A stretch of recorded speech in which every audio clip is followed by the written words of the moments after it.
selamat pagi. Anda kini bergabung bersama saya Janet Lee dalam Berita Semarang.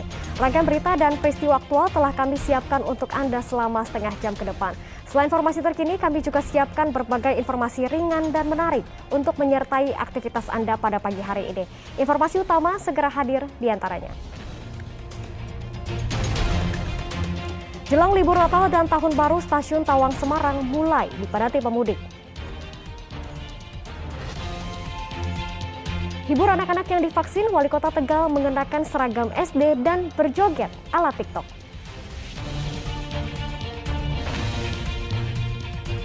Terlibat prostitusi online, selebgram asal Jakarta digerebek di sebuah hotel di Semarang.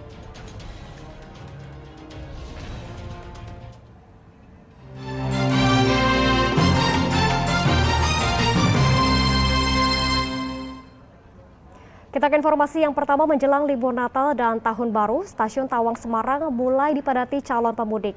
Mereka memanfaatkan pembatalan PPKM level 3 selama libur Nataru.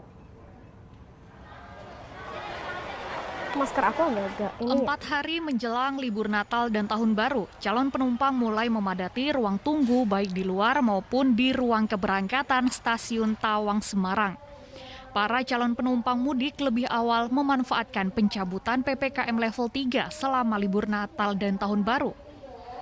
Olivia salah satunya calon penumpang yang mengaku rela mengeluarkan uang untuk menjalani PCR anaknya yang berusia di bawah 12 tahun sebagai syarat perjalanan kereta api. Penumpang anak untuk PCR? Kalau menurut saya sih ya nggak apa-apa, karena kan emang buat kesehatan juga. Jadi kan karena emang anak saya juga udah sering buat PCR juga kan, buat swab ke Semarang, Jakarta, Semarang, Jakarta. Jadi anak saya juga udah nggak ngerasa keganggu sih. Nggak masalah berarti? Nggak masalah sih. Daerah Operasional 4 Semarang mencatat penumpang kereta api meningkat 30% selama beberapa hari terakhir. PT KAI Daops 4 Semarang mewajibkan semua calon penumpang sudah divaksin. Khusus untuk anak-anak, minimal sudah divaksin sekali dan wajib menunjukkan hasil PCR negatif COVID-19 selama 3 kali 24 jam. Aturan ini berlaku dari tanggal 24 Desember 2021 hingga 2 Januari 2022. Anak-anak di bawah 12 tahun ini menjadi ini. Kalau antigen yang lain, antigen masih harus, tapi untuk anak-anak di bawah 12 tahun harus PCR. Kemudian vaksin maksimal 2.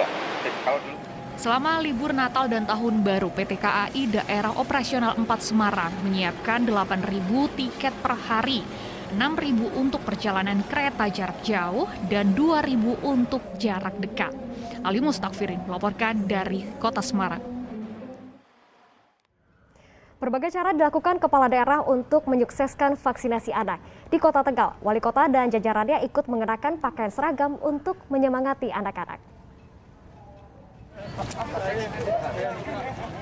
Pemandangan tidak biasa tampak di alun-alun Kota Tegal.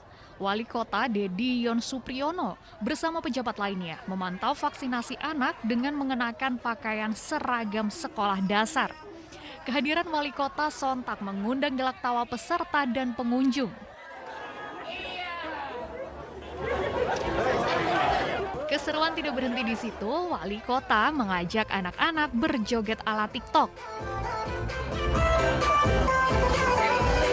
Cara ini menurut Wali Kota sebagai bentuk dukungan sekaligus menghibur anak-anak agar tidak takut untuk divaksin.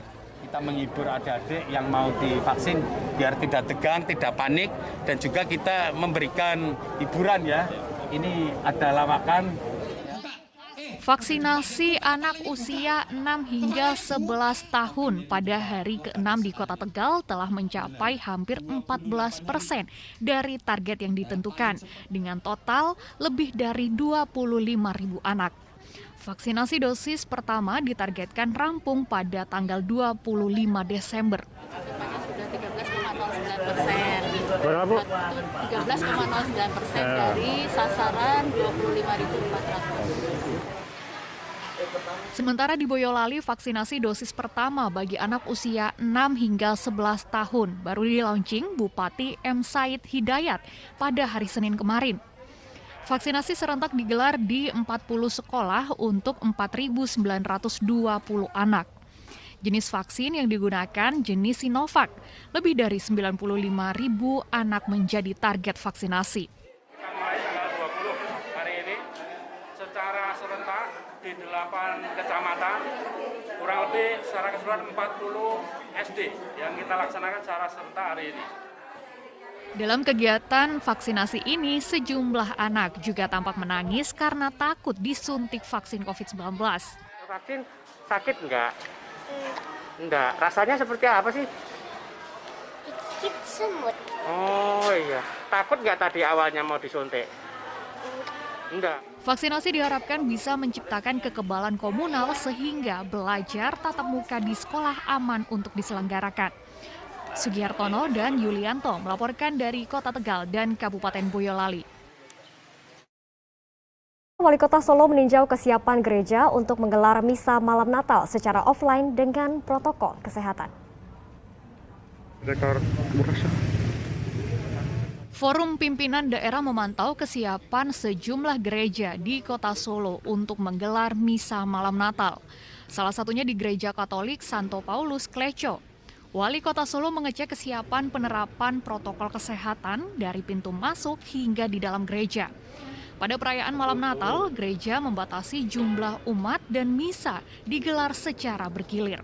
Sampai detik ini kami memutuskan untuk jemaat di paroki ini supaya kita bisa mengontrol jemaat kita sendiri, dan mereka membawa kartu yang sudah kita bagikan, dan ini sudah berlaku sudah hampir 1,5 tahun dan COVID sudah berlaku. Kartu yang dibagikan berapa, Pak? Kartu semua jemaat di sini yang usia 6 tahun ke atas mendapat kartu. Nah, jadi mereka datang ke gereja harus membawa kartu itu per wilayah, per lingkungan. Jadi dibagi per lingkungan. Dibagi per lingkungan. Setiap pribadi mendapatkan satu kartu. Pemkot Solo akan menyediakan QR Code Peduli Lindungi di gereja sehingga bisa mencegah penyebaran COVID-19. Kita kan pengen semuanya berjalan dengan baik, warga masyarakat Kota Solo yang beribadah Natal di sini nanti bisa nyaman. Itu aja, kita pastikan semuanya aman, nyaman. Ada berapa gereja yang masih mau difasilitasi untuk aplikasi Peduli Lindungi? Ya, hampir semua nanti yang melaksanakan perayaan Natal. Nanti segera kami siapkan, nggak masalah. Saat ini belum ada yang satu pun yang... Nanti kami siapkan, nggak masalah. Kalau Gereja lain yang dipantau adalah Gereja Katolik Santo Petrus Gendengan. Salah satu cara mencegah penularan COVID-19 adalah memodifikasi pengambilan air suci di pintu masuk dengan dimasukkan ke dalam kotak yang dilengkapi dengan sensor. Heri Prasetyo melaporkan dari Kota Solo. Sejumlah hotel berbintang di Kota Semarang ikut menyemarakan suasana Natal dengan berbagai kreasi pohon Natal yang unik. Salah satunya pohon Natal dari dakron berwarna putih. Wah, pohon Natalnya keren banget ya. Ya, pohon Natal ini terbuat dari dakron berwarna putih dengan tinggi 7 meter. Pohon Natal kian cantik dengan puluhan kado berukuran besar. Kehadiran pohon Natal ini menambah semarak suasana Natal di sebuah hotel di Kota Semarang. Dakron berwarna putih dipilih sebagai simbol kesakralan dan kelembutan Natal. Ini konsepnya mengangkat warna putih dan salju karena memang kita pengen melambangkan filosofi perusahaan, yaitu kesakralan Natal dan juga kelembutan, karena di masa pandemi ini kita harus saling berbagi. Tidak heran pohon Natal ini menarik perhatian tamu-tamu hotel. Mereka berfoto dengan latar pohon Natal. Bilang bagus dan antik ya, karena ini baru pertama kali juga saya temuin.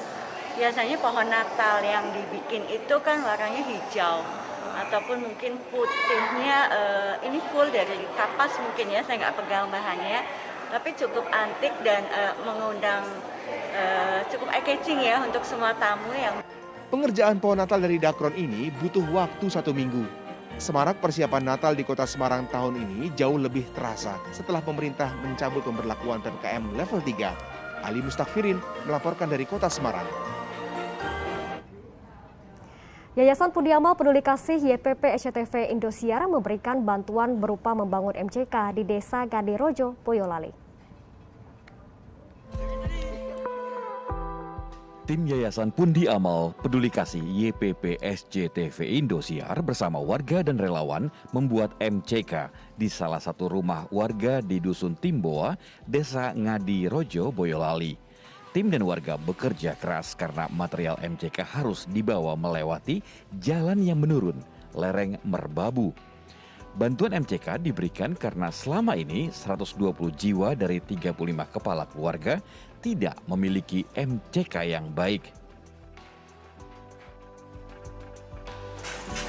Belakang sana.